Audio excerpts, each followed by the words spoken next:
Hello everyone, this is Chitralekha and I welcome you all on my channel study with Chitralekha. तो कैसे हैं आप सब? आई होप आप सभी बहुत अच्छे होंगे और आप लोगों की पढ़ाई भी बहुत अच्छे से चल रही होगी।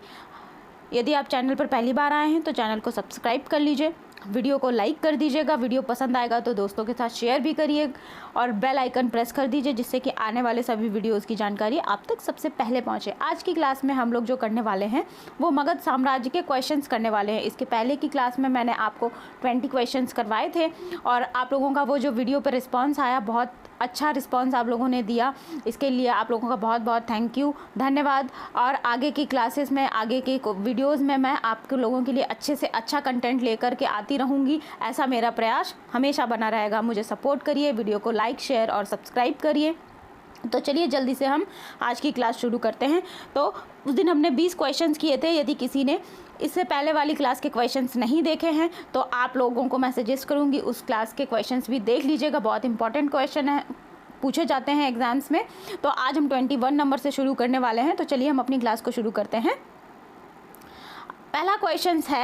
पहला जो क्वेश्चन है वो आपसे कह रहा है, किस शिलालेख में अशोक ने कलिंग युद्ध का उल्लेख और युद्ध त्याग की घोषणा करी है? तो हम सभी जानते हैं अशोक ने 13 शिलालेख लिखवाए थे। तो उसमें से एक शिलालेख जो है उसमें लिखा हुआ है, उसमें कहा गया है कि अशोक जो है युद्ध की नीति को ख़त्म करके, युद्ध की नीति का त्याग करके धम्म नीति अपनाएगा और उसी में ही कलिंग युद्ध का वर्णन भी किया गया है। तो जो आपके ऑप्शंस हैं वो ये आपकी स्क्रीन पर हैं, देखिएगा। मार्स्की का राजदेश का मतलब है शिलालेख, ठीक है। शिलालेख नंबर 13, शिलालेख नंबर 12, शिलालेख नंबर 5। तो जो इस क्वेश्चन का सही आंसर होने वाला है वो है ऑप्शन नंबर 2, शिलालेख नंबर 13। जो 13वां शिलालेख है उसमें अशोक ने कलिंग युद्ध का वर्णन किया है और उसी में युद्ध नीति को त्याग कर धम्म नीति को अपनाने की बात कही है। तो चलिए हम बढ़ेंगे अगले क्वेश्चन की तरफ। जो अगला क्वेश्चन है वो ये रहा, आपकी स्क्रीन पर देखिएगा। बिंदुसार के शासन के दौरान अशांति कहाँ पर थी? उज्जैनी में, पुष्कलावती में, तक्षशिला में या राजगृह में? तो जो इस क्वेश्चन का सही उत्तर होने वाला है वो है तक्षशिला में। तक्षशिला में बिंदुसार के शासन के दौरान अशांति चल रही थी, तो वहाँ पर उस अशांति को समाप्त करने के लिए या युद्ध करने के लिए वहाँ पर अशोक को, बिंदुसार जो अशोक के पिता थे, उन्होंने गवर्नर बना करके भेजा था। बाद में उसकी सहायता के लिए अशोक का जो भाई था वो भी, सुसीम जो भाई था वो भी गया था, ठीक है। अब हम बढ़ेंगे अगले प्रश्न की ओर। अगला प्रश्न ये रहा, देखिएगा। क्वेश्चन नंबर 23, अर्थशास्त्र के लेखक के समकालीन कौन था? सबसे पहले तो हम ये जान लेते हैं अर्थशास्त्र का लेखक कौन था। अर्थशास्त्र का लेखक था कौटिल्य, ठीक है, कौटिल्य। और कौटिल्य को ही हम चाणक्य कहते हैं, चाणक्य। ये बात आप लोग ध्यान रखेंगे। ये क्वेश्चन मैं पिछली क्लास में करवा भी चुकी हूँ। जिन लोगों ने क्वेश्चन नहीं देखा, ये वाली क्लास नहीं देखी है, उसका लिंक मैं वीडियो के डिस्क्रिप्शन में दे दूँगी। आप लोग चाहें आप लोग जा करके उसमें से देख सकते हैं, ठीक है। अब देखेंगे अगला अब हमारे ऑप्शंस क्या हैं? अशोक, चंद्रगुप्त मौर्य, समुद्रगुप्त, चंद्रगुप्त, विक्रमादित्य।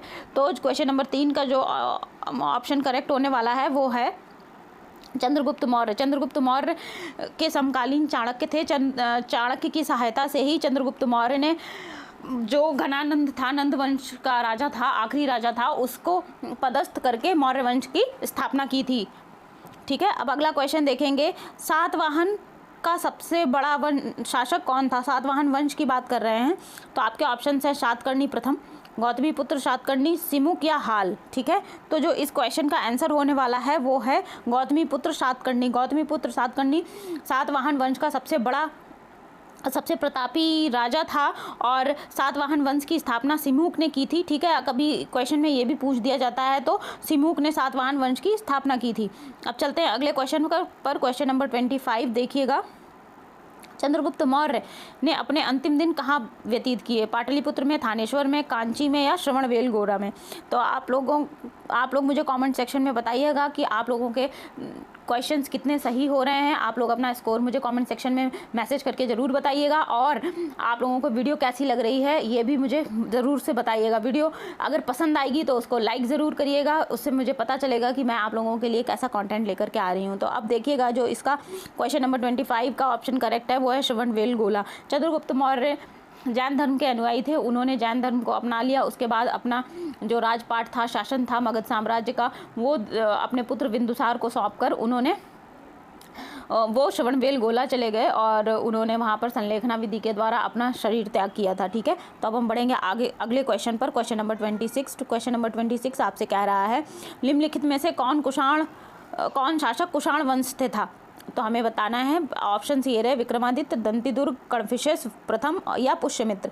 ठीक है, तो जो क्वेश्चन नंबर 26 का करेक्ट ऑप्शन है वो है कणफिशेस प्रथम, और बाकी विक्रमादित्य गुप्त वंश का राजा था, दंतिदुर्ग भी गुप्त वंश का राजा था, पुष्यमित्र शुंग वंश का राजा था। ठीक है, ये बात आप लोग ध्यान रखेंगे। और मैं जो भी क्वेश्चंस करा रही हूँ केवल उसके जो करेक्ट ऑप्शन है आप लोग उस पर ही ध्यान मत दीजिएगा, उसके साथ साथ जो भी मैं इन्फॉर्मेशन देती हूँ वो भी आप लोगों के लिए बहुत यूज़फुल होगी और उससे भी क्वेश्चन बनते हैं तो उस पर भी ध्यान दीजिएगा। ठीक है, अब हम बढ़ते हैं अगले क्वेश्चन पर, क्वेश्चन नंबर 27 को देखेंगे।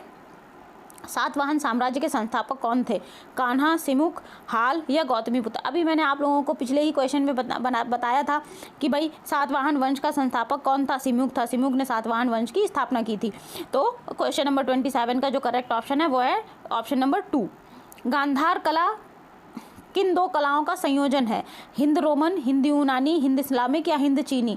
तो जो इस क्वेश्चन का सही ऑप्शन है वो है हिंद यूनानी। इसे अगला क्वेश्चन है क्वेश्चन नंबर 29। क्वेश्चन नंबर 29 कह रहा है संगम साहित्य के संरक्षक कौन थे, नायक, चंदेल, पांड्य या सोलंकी। तो क्वेश्चन नंबर 29 का जो ऑप्शन करेक्ट होने वाला है वो पांड्य होने वाला है। संगम साहित्य के संरक्षक पांड्य राजा थे और ये दक्षिण भारत की बात है। ठीक है, अशोक के शिलालेख पर किस लिपि का उपयोग किया गया था। तो आपके ऑप्शन है ब्राह्मी, देवनागरी, गुरुमुखी या संस्कृत। तो जो इसका करेक्ट ऑप्शन है वो है ब्राह्मी लिपि। अशोक के शिलालेख 3 लिपियों में लिखे गए हैं, ब्राह्मी, खरोष्टी और अरमाइक। ठीक है, 3 लिपियों में लिखे गए हैं, लेकिन ज़्यादातर जो शिलालेख हैं वो ब्राह्मी लिपि में लिखे गए हैं। अगला क्वेश्चन देखेंगे, क्वेश्चन नंबर 31। मौर्य साम्राज्य की राजधानी कहाँ स्थित थी, पाटलिपुत्र, लुम्बिनी, वैशाली या गया। तो मौर्य साम्राज्य की जो राजधानी है वो पाटलिपुत्र में स्थित थी, जिसे कि अभी हम आधुनिक भारत में बिहार में जो पटना स्थित है वही राजधानी हुआ करती थी। ठीक है, अब अगला क्वेश्चन देखेंगे, क्वेश्चन नंबर 32। भारतीय कला का वह कौन सा स्कूल है जो ग्रीको रोमन बौद्ध आर्ट के नाम से भी जाना जाता है। ये अभी मैंने आपको पीछे क्वेश्चन में मैं करा चुकी हूँ। तो ऑप्शन है मौर्य, शुंग, गांधार या गुप्त। ठीक है, तो ये जो बौद्ध कला है ये गांधार कला को ही ग्रीक रोमन भी कहते हैं। ठीक है, क्वेश्चन नंबर 32 का ऑप्शन नंबर 3 करेक्ट है। अब देखेंगे क्वेश्चन नंबर 33। क्वेश्चन नंबर 33 में पूछ रहा है धम्म की शिक्षा देने के लिए अशोक ने किन पदाधिकारियों की नियुक्ति की थी। तो ऑप्शंस हैं धम्म गुरु, धम्म योगी, धम्म आचार्य या धम्म महामात्र। तो अशोक ने जिन पदाधिकारियों की नियुक्ति की थी वो थे धम्म महामात्र। धर्म से संबंधित है ये। धम्म में शिक्षा, अशोक बौद्ध धर्म का अनुयायी था तो उसी से जुड़े हुई शिक्षाएं और बौद्ध धर्म का प्रचार प्रसार महामात्र करता था। ठीक है, अब अगला क्वेश्चन देखेंगे।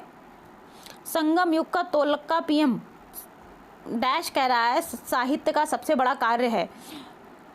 क्या कार्य है ये, यहाँ पे क्वेश्चन थोड़ा सा मिस प्रिंट हो गया है। सबसे बड़ा कार्य तो नहीं है, कहेंगे यहाँ पे होना चाहिए सबसे किस भाषा में होना चाहिए, सबसे बड़ा कार्य क्या है, एक होना चाहिए वो ये होना चाहिए किस भाषा में है। इस क्वेश्चन को थोड़ा करेक्ट कर लीजिएगा आप लोग, किस भाषा में लिखा गया है। ठीक है, तोलक्का पीएम की बात कर रहा है। तो जो तोलक्का पीएम है वो संगम युग का साहित्य है। ठीक है, संगम युग के राजपाट और जो वहाँ की शासन व्यवस्था थी, जो उस समय व्यवस्थाएं होती थी, उनका वर्णन ये करता है। और ये जिस भाषा में लिखा गया है वो है तमिल भाषा में तोलक्का पीएम की रचना हुई है। क्वेश्चन नंबर 35 देखेंगे। क्वेश्चन नंबर 35 में भारत सरकार के प्रतीक में निम्नलिखित में से कौन मौर्य वंश से नहीं अपनाया गया था। तो ऑप्शंस ये रहे सत्यमेव जयते, सांड, घोड़ा, 4 शेर। तो हमें बताना है। तो सत्यमेव जयते तो हमने कहाँ से लिया है, मुंडकोपनिषद से लिया है, मुंडकोपनिषद से। ठीक है,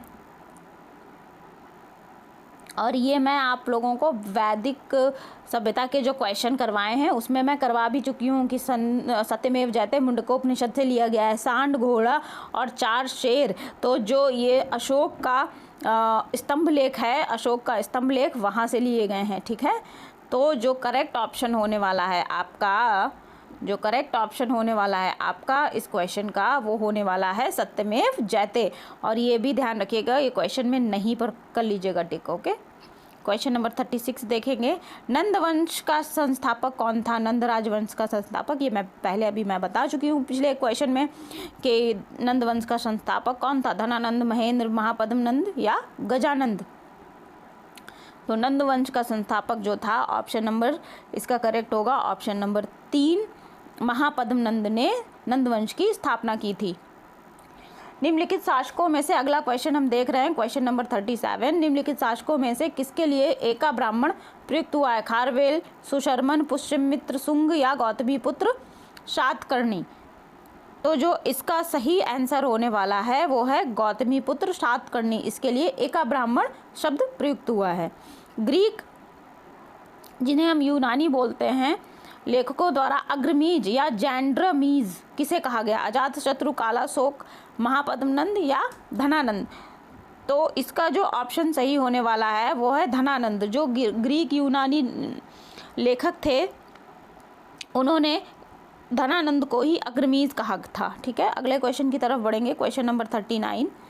क्वेश्चन नंबर 39 आपसे पूछ रहा है निम्नलिखित में से किसकी जानकारी अशोक के शिलालेखों से मिलती है? जीवन वृत्त, आंतरिक नीति, विदेश नीति या सभी विकल्प सही हैं? तो हमको पता है जीवन वृत्तांत भी है, जो आंतरिक नीति अर्थात शासन की क्या नीति होती थी, विदेश की क्या नीति होती थी, इन सभी की जानकारी हमें शिलालेख से मिलती है। तो ये सारे विकल्प सही हैं। ठीक है, ऑप्शन नंबर 4 करेक्ट है क्वेश्चन नंबर 39 का। अब क्वेश्चन नंबर 40 देखेंगे। क्वेश्चन नंबर 40 आपसे पूछ रहा है निम्नलिखित में से किसने सांची के स्तूप का निर्माण करवाया था? गौतम बुद्ध ने, पल्लव, अशोक या चोल? भाई गौतम बुद्ध स्वयं तो सांची के स्तूप का निर्माण कराएंगे नहीं, ये कट गया। और पल्लव राजा बहुत बाद में आए तो ये ऑप्शन भी कट जाएगा